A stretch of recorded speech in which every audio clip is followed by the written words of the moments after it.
This next comedian, he is about to start his own show at the Hotel Cafe, and he has a Comedy Store roast battle coming up. In the meantime, this is his home court. Give it up for Dante Gonzalez Abreu.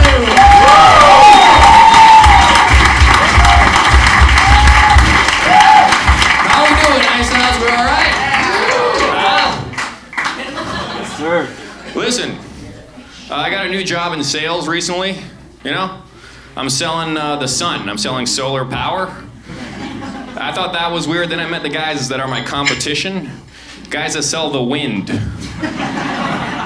Like, what do you think has more power for your home, you know? A collapsing star or a gentle breeze? I'm Latino, but no one can tell, you know? Which is fine, because I'm not like a suave Latino, you know? Like, I was at a bar recently, a girl was like, where are you from? I was like, my dad's Cuban, my mom's from El Salvador. She was like, ooh, Hispanic. I was like, yeah, but I'm not gonna start dancing and shit, you know? Like, these hips lie, you know? I went to therapy recently, then I quit. You know your therapist sucks when he responds to your problem by saying, it is what it is?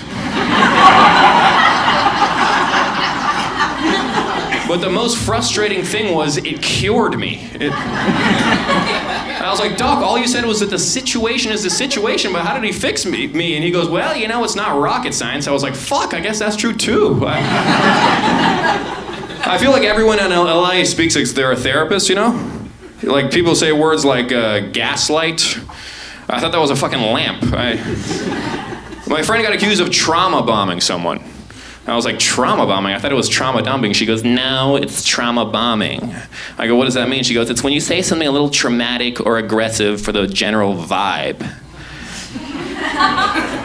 I was like, to me, the words trauma bombing sound a little aggressive, you know? It sounds like something the Marines throw, you know? Something you carpet bomb Afghanistan with trauma bombs, you get hit by it, you're like, ah, fuck, my dad doesn't love me.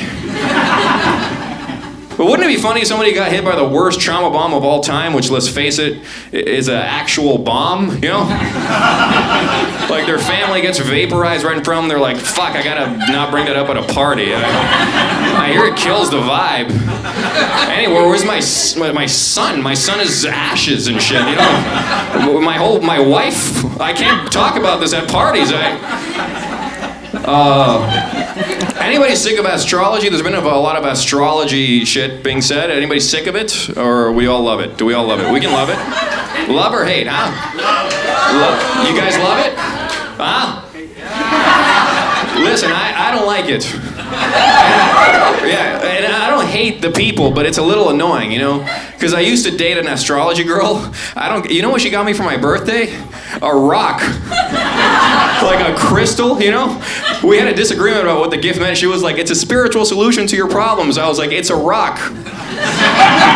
One time I lost it. She goes, you lost it? I go, it's a fucking rock. What do you can go to the street, get another one, you know? I used to think they were dumb, but they're smart. The astrology graph is so complex, you know? It's got like a big dial and little dials at every axis. She was like, what time were you born? I'm like, I tell her my time. She's like, you're a Saturn, Jupiter, rising 5, and a falling Mars 8. And then she does all this math in her head, and she's like, I can't date you. And I'm like, I can't date you either, but it's because you're fat. I just want you to know, it's not because you're a Taurus, you know? Yeah, you can be a Capricorn or Taurus, it's because you're a huge fat lady, you know? I just want you to understand, it's not like a solar thing, you know? It's that you're a whale, you know?